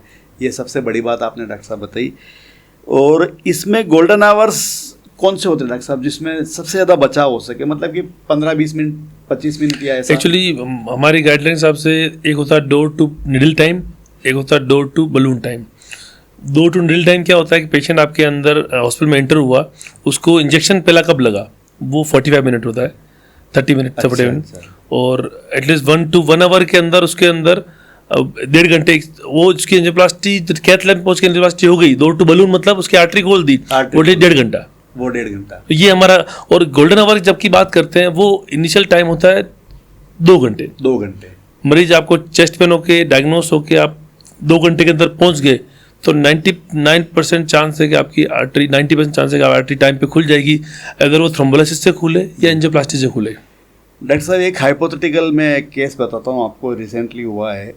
केदारनाथ जैसी जगह में कोई पेशेंट था, उसको वहाँ पे कार्डियक अरेस्ट आया। अब वहाँ पे 1 किलोमीटर के अंदर अंदर कोई ऐसी ले जाने की सुविधा, उस समय क्या पेशेंट कर सकता है कि अगर कार्डियक अरेस्ट आया है, जी, देखो अगर मरीज को कार्डियक अरेस्ट आया तो आज सबसे पहले अगर मरीज अनकॉन्शियस हो गया आपके सामने, मैं मेरे हॉस्पिटल के स्टाफ को सबको सिखाता हूँ एक CPR, अच्छा, कार्डियक रिससिटेशन जो होता है हमारा प्रोसीजर होता है, तो वो हम सिखाते हैं। और मैं यूजुअली, और आप विदेशों में देखते होंगे उनके बस स्टैंड पर, रेलवे स्टेशन, सब जगह पे वो डिवाइस लगी होती है, AED बोलते हैं उसको, AED, हाँ, ऑटोमेटिक डिफिब्रिलेटर, हाँ, एक्सटर्नल डिफिब्रिलेटर। और CPR जो होता है वो मेरे हिसाब से इस धरती पे हर इंसान को आना चाहिए। अच्छा अच्छा अच्छा। वो आपके मरीज की जान को बता सकता है जब तक कि कोई आपसे हेल्प ना आ जाए, जब तक कि आपको हॉस्पिटल ना पहुंच पाए। अभी यहाँ तो मैं प्रॉपर डेमोस्ट्रेट नहीं कर पाऊंगा, लेकिन आपको कोई वीडियो है तो हम इस कमेंट पॉडकास्ट के साथ में कमेंट बॉक्स में डाल देंगे। बिल्कुल, मैं आपको CPR का वीडियो डालिएगा, मैं आपको दूंगा वीडियो, वो वीडियो डालिएगा। उसके अंदर अगर आपके सामने कोई मरीज अनकॉन्शियस होता है तो उसको ट्रीट कैसे करना है, उसको हैंडल कैसे करना है, जब तक हेल्प ना आए आप उसको संभालना कैसे, पूरा वीडियो बताएंगे आपको। तो उसके अंदर वो ही तरीका है, भली हेल्प आपकी आधे घंटे में आ रही है या 4 घंटे में आ रही है। अच्छा, हमारे पास डेटा है सर, 4-4, 5-5 घंटे CPR करने के बाद ही मरीज को बचाया गया है। क्या बात। तो वो डिपेंड करता है मरीज की सिचुएशन क्या है क्या नहीं है, हर मरीज की बात नहीं करते अपन, पर आप CPR करते हैं ताकि मरीज को CPR करते रहेंगे तो मरीज का हार्ट चलता रहेगा, मरीज की बॉडी में ब्लड सर्कुलेशन होता रहेगा। अगर मरीज को उस दौरान मरीज को असिस्टेंस मिल गई तो मरीज को बचाया जा सकता है। तो दोस्तों, सबसे बढ़िया बात यह है कि अगर कोई आपके ऐसा कोई केस हो गया है तो आप सबसे पहले ये देखें कि CPR किसको आता है। अगर कोई CPR आने वाला बंदा है तो उसको आप कहें कि सबसे पहले इसको CPR दें, ताकि एटलीस्ट जो है उसकी कुछ तो बचाव हो सके। और डॉक्टर साहब एक और केस होता है कि जिसमें घबराहट ही होती है, मतलब कि दर्द होता ही नहीं है, ये कौन से केस होते हैं और कार्डियक अरेस्ट आ जाता है? एक्चुअली क्या है नीरज जी, ये जनरली जो डायबिटिक पेशेंट होते हैं ना, शुगर के अच्छा, पेशेंट, डायबिटिक पेशेंट होते हैं, उनके अंदर क्या होता है, उनकी नसें डैमेज हो जाती है। अच्छा। शुगर जो होती है एक तरह से दीमक है हमारे लिए, वो बॉडी के अंदर की नर्वस सिस्टम को डैमेज करती है। तो शुगर वाले पेशेंट के अंदर कितनी बार घबराहट भी नहीं होती सर। अच्छा, हमारे पास मरीज आता है, उसको हम हार्ट की जांच करते हैं, इको के अंदर पंपिंग 30% चल रही है, 25 चल रही है। हम पूछते हैं कभी दर्द हुआ, बोले नहीं। इसको बोलते हैं हम साइलेंट अटैक। अच्छा अच्छा, मरीज को पता ही नहीं चला, साइलेंट अटैक, चुपचाप से अटैक आ गया उसको, क्योंकि डायबिटिक है, उसको दर्द भी नहीं हुआ, घबराहट भी नहीं हुई, सांस भी नहीं चली, कुछ भी नहीं हुआ। कभी कभी हल्की सी भारीपन हुआ होगा, अवॉइड किया, मरीज हमारे पास आया, पता किया तो हम बताते हैं कि आपको अटैक आ चुका है, साइलेंटली चुपचाप से अटैक आया आपके, जो के अंदर बहुत कॉमन है डायबिटिक पेशेंट के अंदर। और कभी कभी पेशेंट को सिर्फ घबराहट ही हो रही है, ये भी डायबिटिक पेशेंट में कॉमन है। ये एबनॉर्मल जो सिम्टम्स है सर डायबिटिक में कॉमन है, क्योंकि डायबिटिक के अंदर नर्वस सिस्टम डैमेज होता है हमारा बिकॉज ऑफ डायबिटिक न्यूरोपैथी। जी जी, डायबिटिक, तो उस वजह से होता है। तो ये सिम्टम्स डायबिटिक में कॉमन होते हैं। पेन का जो सेंसेशन है वो मिल नहीं पाता। और डायबिटिक के अंदर कितनी बार हम ये भी कहते हैं घबराहट हो रही है, शुगर चेक करो। सबसे पहला डायबिटिक पेशेंट शुगर चेक करो। शुगर चेक, शुगर आपकी अगर रेंज में है तो ईसीजी कराओ, ईसीजी कराओ। शुगर लो है तो पहले उसको ठीक करो, नहीं तो फिर ईसीजी कराओ। ठीक है। तो दोस्तों, अगर आपके घर में कोई शुगर पेशेंट है तो उसके लिए आपको कार्डियक अरेस्ट के लिए और एक्स्ट्रा कॉशियस रहने की ज़रूरत है। उसको घबराहट होगी और कई बार घबराहट नहीं भी होगी। और अगर ऐसा कुछ हो रहा है, कोई डिस्कम्फर्ट लग रहा है, तो सबसे पहले शुगर चेक करिए। और शुगर चेक करने के बाद दिक्कत आ रही है तो सेंटर पे पहुंचिए, क्योंकि डायबिटीज़ में दर्द नहीं होता है तो इसकी इंतजार भी नहीं करनी कि ये हमारे को ये अलार्म देगा कि दर्द होगा। दर्द, बिना दर्द के भी जो साइलेंट अटैक डॉक्टर साहब कह रहे हैं, जो साइलेंट किलर है, और कई केसेस हमने ऐसे देखे हैं जिसमें दर्द नहीं होता है, घबराहट भी नहीं होती। डॉक्टर साहब कह रहे हैं घबराहट भी नहीं होती है, हल्का भारीपन हुआ होगा, उसको अवॉइड कर दिया और ये नुकसान हो गया, डैमेज। नीरज जी, एक्चुअली क्या है इसके अंदर, एक लैंग्वेज में बोलते हैं बचावी उपचार है। बचावी उपचार है। डायबिटिक पेशेंट है या 30+ के पेशेंट है, अगर टाइम टाइम पे अगर आप चेकअप कराते रहे, अपना टाइम टाइम पे अपना बीपी, कोलेस्ट्रॉल, शुगर चेक करते रहे, कंट्रोल रखते रहे, तो मेरे हिसाब से आपको अटैक आए ही ना। हम अटैक आने के बाद दौड़ते हैं ना जी। अगर आप टाइम पे check, prevention is better than cure. बिल्कुल। तो लेकिन हमारे इंडिया में स्पेशली प्रिवेंशन का अभी कंसेप्ट इतना अच्छा नहीं है। बिल्कुल। लोग बाग डॉक्टर के पास पहले जाके जांच करा के वो उसको व्यर्थ मानते हैं, उसको व्यर्थ का खर्चा मानते हैं, पर ये वो ये नहीं समझ रहे कि इस व्यर्थ के खर्चे से आप अपनी आगे की लाइफ को कितना बचा पा रहे हैं, खर्चे को भी प्लस जीवन को बचा पा रहे हैं आप। इसमें डॉक्टर साहब एक मिथ है ना लोगों को, अरे जांच करावांगा तो, मतलब मैं मेवाड़ी बोल रहा हूँ, जांच करावांगा तो कहीं के आएगा, पकड़ लेगा डॉक्टर साहब। मतलब कि ये जो एक बहुत बड़ा जो है मिथ है। एक बात आपको मैं एग्जांपल दे रहा हूँ, ये इस गिलास के अंदर आप पकड़ो जी, पानी होगा तभी दिखेगा। हाँ बिल्कुल सही बात है। जब ये गिलास खाली है तो आप पकड़ के उल्टा कर दो तो क्या निकलेगा। मतलब कि आपको टेस्ट से डरना नहीं है, टेस्ट आप कराओ, अगर होगा तो निकल के आएगा, तो और क्योर होगा ना। एग्जैक्टली, टेस्ट आप कराओ, अगर अंदर होगा तो आएगा, और अगर होगा और आ गया तो उसका टाइम पे इलाज हो जाएगा, वो बीमारी आगे भयानक रूप में सामने नहीं आएगी। कोलेस्ट्रॉल होगा तो कम हो जाएगा, शुगर होगी तो कंट्रोल हो जाएगी, बीपी होगा तो कंट्रोल हो जाएगा, वो आगे अटैक के रूप में सामने नहीं आएगा। कार्डियक अरेस्ट से आप बच सकते हो बनिस्पत की आपके पास उसकी विलिंग हो। आप टाइम टाइम पे चेकअप कराएं, हर एज की लिमिट होती है। अगर आप 30 के आसपास हैं, कुछ नहीं है तो आप 5 साल में कराएं। कोलेस्ट्रॉल बीपी दोनों है तो हर 2-3 साल में कराइए। कोलेस्ट्रॉल की जांच, शुगर की जांच, इको, टीएमटी, ये टाइम टाइम पे कराने से ही आप कार्डियक अरेस्ट से बचेंगे। और रास्ता तो है नहीं, भगवान घर पे आके नहीं बचाएगा आपको, और न कि कोई बचाने की सलाह देगा। आप खुद, हम सलाह दे सकते हैं आपको, लेकिन मानना आपको ही है। आप मानेंगे, टाइम पे चेकअप कराएंगे, तभी आप बच पाएंगे। अगर एक बार अटैक हो गया उसके बाद लाइफ स्टाइल बहुत बदल जाती है, दवाएं खाना, ये खाना। लेकिन अगर उसको आप टाइम पे अगर ट्रीटमेंट ले लें, टाइम पे अगर आप बचाव कर लें अपनी बीमारी से, तो लाइफ बहुत बदल सकती है। बिल्कुल, बहुत अच्छी बात बताई आपने कि आप शुरू में कोई भी सिम्टम आए टेस्ट कराने में तो क्या जाता है। और कोई आजकल इतने पैकेजेस आ रहे हैं, और कोई महंगा नहीं है, और सरकारी में तो सब फ्री भी अवेलेबल है। अगर आपको इकोनॉमिक इशू भी है तो भी आप टेस्ट करा लें, सरकारी में करा लें, लेकिन कम से कम अपने अंदर क्या चल रहा है उसको बाहर आने दें, उसको दबाएं ना। दबाने से बढ़ेगा वो, कभी बाबा दबाने से ठीक नहीं होगा। बीमारी होगी तभी आएगी, डॉक्टर बीमारी निकालेगा नहीं आपके अंदर से। आपकी ब्लड रिपोर्ट में होगी तो आएगी, और आएगी तो डॉक्टर उसका टाइम पे इलाज करेगा, ताकि आप भविष्य में उसके द्वारा होने वाले कॉम्प्लिकेशन से बच सकें, तो आपकी लाइफ बढ़ सके। अब लाइफ बढ़ाने का कोई रामबाण इलाज नहीं है। बीमारी से बचेंगे, उसका टाइम पे इलाज कराएंगे, तो ही आप लंबा जी सकते हैं। सबसे पहला मतलब कि आप खुद आपको बचा सकते हैं। यस। अब डॉक्टर साहब एक मोस्ट इम्पोर्टेंट टॉपिक जो मेरी भी क्यूरोसिटी है इसके लिए, ईईसीपी। सर ये ईईसीपी क्या है? मैं कई बार सुनता हूँ, मुझे तो आज तक ऐसा समझ में नहीं आया। ईईसीपी क्या चीज़ है सर, इसका विस्तार में बताइए। एक्चुअली ये होता है एनहांस एक्सटर्नल काउंटर पल्सेशन। अच्छा। इसमें क्या होता है कि अपन जो बॉडी की पल्सेशन को एनहांस करते हैं एक्सटर्नल को, और उस पल्सेशन को हार्ट की तरफ डायरेक्ट करते हैं। उससे क्या होगा, हार्ट में ब्लड बढ़ाते हैं अपन। अच्छा अच्छा अच्छा। उससे हार्ट में ब्लड बढ़ेगा, हार्ट की पंपिंग बढ़ेगी, हार्ट की ब्लॉकेजेस को अपन नेचुरली बाईपास करते हैं। बेसिकली अच्छा। उसको बोलते भी यही है, हार्ट का नेचुरल बाईपास। अच्छा अच्छा।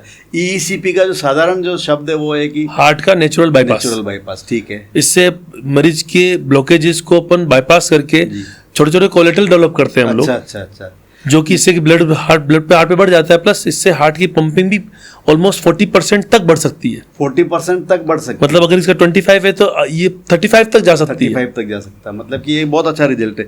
तो क्या डॉक्टर साहब ये कोई इन्वेजिव प्रोसेस है या कोई चीर-फाड़ वगैरह कुछ होता है ऐसा इसमें? सबसे इम्पोर्टेंट बात है कि नेचुरल बाईपास है इसमें। अच्छा अच्छा। कोई चीरा-फाड़ा नहीं, कोई सुई नहीं, कुछ नहीं। एक मशीन आती है ईसीपी की। अच्छा गूगल पे अवेलेबल है, नेट पे आप देख सकते हैं, यूट्यूब पर। मशीन पे पेशेंट को सिर्फ लेटना होता है। अच्छा अच्छा। फिर इस मशीन से हम पेशेंट के हार्ट से उसको सिंक्रोनाइज करते हैं हम लोग। अच्छा अच्छा। सिंक्रोनाइज पंपिंग होती है उसके अंदर। मशीन पंप करेगा, 3 कफ बांधते हैं, एक थाई पर, एक काफ में, एक बटक्स के ऊपर। वो मशीन के साथ पंप करेगा। वो उस तरह से एक सिंपल फिनोमिना है, अपने घर की नलियां ब्लॉक है जी, ठीक है। प्रेशर से कैसे खोलनी है? हाँ, तो खोलनी है, कहीं ना कहीं दबाना पड़ेगा। हाँ, हम वो ऊपर चौक हो जाता है ना, प्रेशर से अपन प्रेशर से खोलते हैं। तो प्रेशर से क्या होता है, ब्लॉक खुल जाता है। इसके अंदर ब्लॉक खुलेगा तो नहीं, पर अपनी जो होती है ना हार्ट की नलियां, दे आर लाइव। अच्छा अच्छा अच्छा। उसके वो ब्लॉक ना खुले, कम भी हो सकता है। वो क्या, उसके ब्लॉक के आसपास एक नया रास्ता बनाती है। नया रास्ता बना, उसको हम बोलते हैं नियोवास्कुलराइजेशन। अच्छा अच्छा अच्छा। नई वेसल्स बन जाती है, that is called natural bypass. अच्छा अच्छा अच्छा। मतलब कि आपके हार्ट को एक सपोर्ट सिस्टम और मिल जाए। डेफिनेटली। ये स्पेशली देखिए, इंडिया में बहुत सारे लोग ईसीपी कर रहे हैं। बहुत कॉमन नाम है, नाम नहीं लूँ किसी का मैं, गलत उसका प्रमोट करते हैं। हर हार्ट के मरीज को ईसीपी कराइए, नहीं पॉसिबल है। ईसीपी केवल उन्हीं लोगों के लिए जिनका किसी भी कारण से बाईपास या एंजियोप्लास्टी संभव नहीं है। क्या बात? मेरी बात को ध्यान रखिएगा, जिनका बाईपास या एंजियोप्लास्टी संभव नहीं है वही ईसीपी करा सकते हैं। कोई भी रीजन होता है, आर्टरी बोझ, आज ही मैंने पेशेंट का रिपोर्ट देखी। अच्छा, अच्छा। उसकी आर्टरी इतनी ब्लॉकेज थी कि कितने स्टेंट लगाए, क्या बाईपास करें, मल्टीपल ब्लॉकेज है। उसमें लिखा नहीं पॉसिबल, तो उसके लिए ईसीपी है। उसके लिए ECP प्लस है। किसी पेशेंट को किडनी की बीमारी है, लीवर की बीमारी है, एज 90+ आ रही है, ऑपरेशन ही नहीं हो सकता। ऑपरेशन पॉसिबल नहीं है किसी भी कारण से, उसके लिए ईसीपी है। बहुत सारे लोग इस चीज का एज अ क्वैक गलत इस्तेमाल कर रहे हैं। हर एंजियोप्लास्टी एंजियोग्राफी वाले पेशेंट का ईसीपी के लिए प्रमोट कर रहे हैं, जो कि गलत है। गाइडलाइन भी नहीं कहती है। अगर आप हमारी US FDA guideline, EAC guideline, clear cut recommendation है हमारा कि जिन मरीजों का बाईपास एंजियोप्लास्टी पॉसिबल नहीं है वही ईसीपी रिकमेंडेशन है, बाकी नहीं कराना चाहिए। मतलब कि जिन मरीजों के लिए बाईपास एंजियोप्लास्टी पॉसिबल है उनको उस रास्ते पे जाना चाहिए, डेफिनेटली जाना चाहिए। और जिनको नहीं है उनके लिए, मतलब कि सबके लिए ईसीपी अवेलेबल। मैं तो एक बात बोलूंगा, जो ये गलत प्रमोट कर रहे हैं, आप उनके घर जाके पूछिए क्या उन्होंने अपने घर वाले फैमिली मेंबर के लिए एंजियोप्लास्टी एंजियोग्राफी कराई है कि नहीं। बिल्कुल बिल्कुल बिल्कुल। क्या वो उनके घर के सब लोगों के ईसीपी कर रहे हैं क्या? आप घर के अपने लोगों के लिए बाईपास एंजियोप्लास्टी करवा के और दूसरे मरीजों को बगला रहे हो, ये गलत बात है। और अगर ऐसा होता डॉक्टर साहब, तो जो वर्ल्ड लेवल पे जो गाइडलाइंस है वो भी ऐसी बन जाती है, अगर ऐसा पॉसिबल ही होता। नहीं सर, पॉसिबल है, गलत। ये आजकल क्या, एक्चुअली पेशेंट जो होते हैं बहुत सीधे और बहुत भोले होते हैं, उनको बेंड करना बहुत आसान है और लोग बहुत तरीके से बेंड कर रहे हैं। पर एक्चुअली मेरा ये फर्ज है एज ए डॉक्टर के मरीज को जानकारी सही मिले कि आपको क्या चीज से किस समय पे करानी है और क्या नहीं करानी है। ठीक है। और क्या इसमें कोई भर्ती होना पड़ता है लंबे समय तक डॉक्टर साहब, या डे केयर प्रोसीजर? बहुत ईजी प्रोसीजर है, डे केयर प्रोसीजर है। 2 तरह की इसके अंदर शॉर्ट टर्म, लॉन्ग टर्म बोलते हैं। बेसिकली टाइम सेम है। एक होता है 35 डेज तक 1 घंटा पर डे पेशेंट को आना है, मशीन पे लेटना है, मशीन पंपिंग करेगी, अपना ब्लॉकेज निकालेगी। 1 घंटा रोज आना है। अगर संडे मिस कर, मतलब 35 दिन तक आपको थेरेपी लेनी है। अच्छा। संडे मिस करते हैं तो 6 दिन ही काउंट होंगे अपना। ठीक है ना? 35 दिन मशीन पे लेटना है आपको। ठीक है। अगर आप संडे के लेते हैं तो कंटिन्यू 35 दिन, संडे नहीं तो 42 दिन हो जाते हैं। ठीक है, संडे समेत। ठीक है, संडे समेत। और अगर आप नहीं सर, किसी के पास टाइम कम है या कुछ रीजन है, मरीज हमारे बाहर से आते हैं, तो उनको हम 21 डेज की थेरेपी देते हैं, 2 घंटे रोज। 2 घंटे रोज की, ताकि उनका वो शॉर्ट टर्म कोर्स है, उसका भी सेम इफेक्ट पड़ता है 99%। तो वो 2 घंटे रोज है। क्योंकि 2 घंटे रोज पंपिंग होती है तो मरीज को पैरों में दर्द हो सकता है, उसको शुरू के 2-4 दिन में तकलीफ हो सकती है, तो हम प्रेफर करते हैं 1 घंटा रोज फॉर 35 डेज। ठीक है। तो डॉक्टर साहब कई बार मरीज ऐसा होता है ना कि उसको बाईपास की ज़रूरत है, हो भी सक रहा है, पॉसिबल भी है, लेकिन वो कहता है कि मेरे को तो डर लगता है, मेरे को तो एंजियोप्लास्टी से भी डर लगता है, तो क्या उसके लिए ऐसा सोच सकते हैं कि मान लो जी आपका बहुत अच्छा क्वेश्चन है। बहुत सारे 1-2 कंट्री जहाँ के बाईपास लोग कराते ही नहीं है। अच्छा, ईसीपी वहीं से ईजाद हुआ। अच्छा वहाँ पे वो लोग मानते हैं कि हम बाईपास कराएंगे, हम ये छाती खोलेंगे तो हम आत्मा निकल जाएगी बाहर। अच्छा तो उनकी धारणा थी गाँव उन लोगों की। तो ईसीपी उन लोगों के लिए भी है, बस मेरे तो कराने ही नहीं, हाँ, मेरे को बाईपास कर, मेरे को इससे भी डर लग रहा है, उससे भी डर लग रहा है। हाँ। अभी कुछ नहीं करोगे, एटलीस्ट कुछ तो कर लो। बिल्कुल सही बात है। Something is better then nothing. बिल्कुल। तो वो आपके हार्ट को प्रमोट ही करेगा, आपकी आर्टरीज के ब्लॉकेजेस को, आपके बाईपास को प्रमोट करेगा, तो कुछ अच्छा होगा आपके लिए। कुछ नहीं करने से कुछ करना अच्छा। वो अपने कहावत है, नी मामा से काना मामा अच्छा, पर कुछ तो अच्छा है। तो कुछ नहीं कराने से कुछ करा लो। अगर डॉक्टर आपको बाईपास या एंजियोप्लास्टी की एडवाइस कर रहा है, वो ऑप्शन वो रखिए। वो नहीं कराना है या नहीं हो सकता है तो ये ऑप्शन हमारे पास।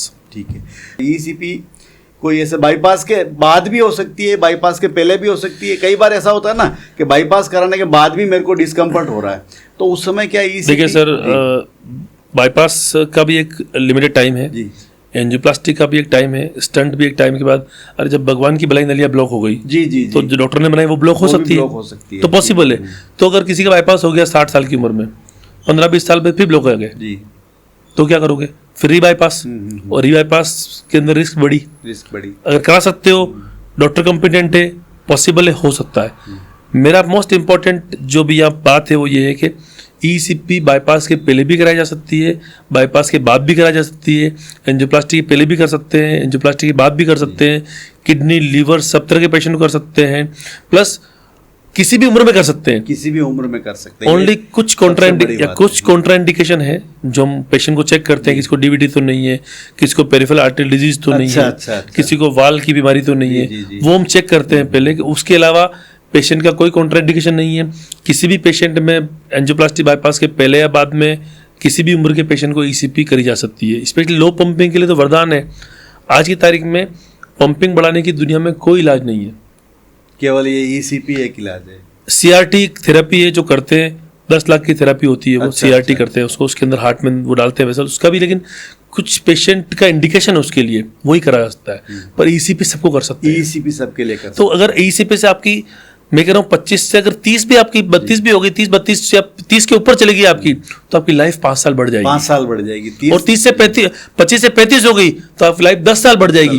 25 पे अगर आप जियोगे उससे 10 साल ज्यादा जियोगे, जितनी हार्ट की पंपिंग बेटर होगी ज्यादा जियोगे आप। मतलब कि दोस्तों ईसीपी, डॉक्टर साहब, ये ईसीपी के सेंटर छोटे शहरों में अवेलेबल है या कोई है? ना, बिल्कुल। अभी तो उदयपुर, अभी साउथ राजस्थान में केवल मेरे पास है, उदयपुर में सिद्धि विनायक हॉस्पिटल में।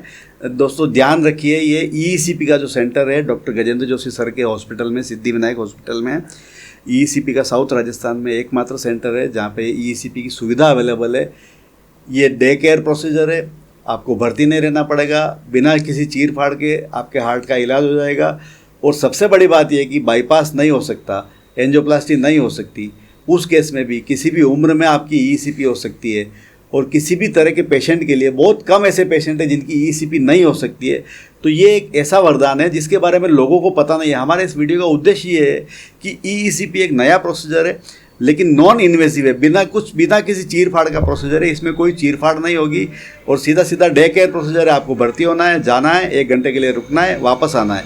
आपके हार्ट की पंपिंग के बीच में, जो आपका हार्ट पंप कर रहा है उसके बीच में कुछ पंपिंग और करके आपके हार्ट में जो संभावनाएं हैं, जो आपकी आर्टरीज में और वेंस में जो संभावना, जो नई नई नलियाँ खुल सकती है, उन नलियों को खोलने का ये काम करेगी, जो कि एक बिल्कुल नेचुरल प्रोसेस है। मतलब कि ये कुदरती जो आपको दिया हुआ है भगवान ने, उसी को खोलने का काम ईसीपी करती है। तो ये अपने सिद्धि विनायक हॉस्पिटल में अवेलेबल है। ये मैं इसलिए बोल रहा हूँ क्योंकि लोगों को पता ही नहीं है कि ईसीपी होती क्या है, तो उनको कैसे पता होगा कि ईसीपी है कहाँ है। तो इसलिए मैं बता रहा हूँ आपको। और ईसीपी के बारे में जो मिथ है ये कि हर पेशेंट को दिया जा सकता है। डॉक्टर साहब का ये कहना है कि बाईपास अगर पॉसिबल है तो आप बाईपास कराइए, एंजियोग्राफी, एंजियोप्लास्टी पॉसिबल है तो आप एंजियोप्लास्टी कराइए। लेकिन अगर दोनों पॉसिबल नहीं है या आप नहीं कराना चाहते तो ईसीपी की तरफ भी आप आइए और इसका डेमोस्ट्रेशन का वीडियो इसका जो है वो हम लिंक में ज़रूर देंगे, क्योंकि डॉक्टर साहब के यहाँ पे बहुत सारे वीडियो बने हुए हैं। तो इस पॉडकास्ट के लिंक पे भी हम ECP का डेमोस्ट्रेशन का वीडियो भी देंगे, CPR का वीडियो भी देंगे। डॉक्टर साहब बहुत बहुत धन्यवाद, आपने इतना टाइम निकाला हमारे लिए। आपके मैं लगातार देख रहा हूँ आपके पास में पेशेंट के कॉल्स भी आ रहे हैं। अंत में डॉक्टर साहब, कार्डियक से बचने के लिए एक छोटा सा मैसेज आप हमारे दर्शकों को देना चाहें कि आप अपने जीवन में ये चीज़ें तो कम से कम करिए, जैसे कि नमक कम खाइए या घी कम खाइए, जो चीज़ें हैं छोटी छोटी चीज़ें जो लोग बाग गूगल पे देखते हैं, रोज़ देखते हैं यूट्यूब से, लेकिन आप कोई ऐसी चीज़ निकाल के दीजिए कि सबसे पहली बात तो जैसे नीरज जी बहुत अच्छा इनिशिएटिव है आपका, अच्छा आप लोगों की जागरूकता पैदा करने के लिए कर रहे हैं। ECP बहुत लोग जानते नहीं हैं, आपने इतना अच्छा बताया उनके बारे में। और आपने अभी लास्ट जो क्वेश्चन पूछा मुझसे बचाव के लिए, देखिए हेल्दी खाएं जी, अपने डाइट के अंदर तेल कम से कम रखें, घी लिमिटेड रखें, कार्ब्स कम रखें, प्रोटीन बढ़ाएं जी, प्रोटीन जो बढ़ेगा, ठीक है। प्रोटीन आपका इंश्योरेंस है। अच्छा, आपकी बॉडी में जो प्रोटीन होगा वो आपको लॉन्गेविटी में फायदा, जितना अच्छा प्रोटीन बॉडी बिल्ड करेगी आपको लॉन्गेविटी फायदा देगी। ये बढ़ाने के लिए आपको क्या करना पड़ेगा, time proper exercise, proper workout, at least 35 से 40 मिनट पर डे, एटलीस्ट सप्ताह में 5 दिन, सप्ताह में 5 दिन आपको एक्सरसाइज करनी है, बिल्कुल, और लगभग 45 मिनट पर डे का। ये हमारा गाइडलाइंस है कार्डियोलॉजी की, इसमें करना ही चाहिए, वो भी इसमें भी अच्छी खासी एक्सरसाइज जिसके अंदर कि आपको लगे कि स्वेटिंग हुआ है।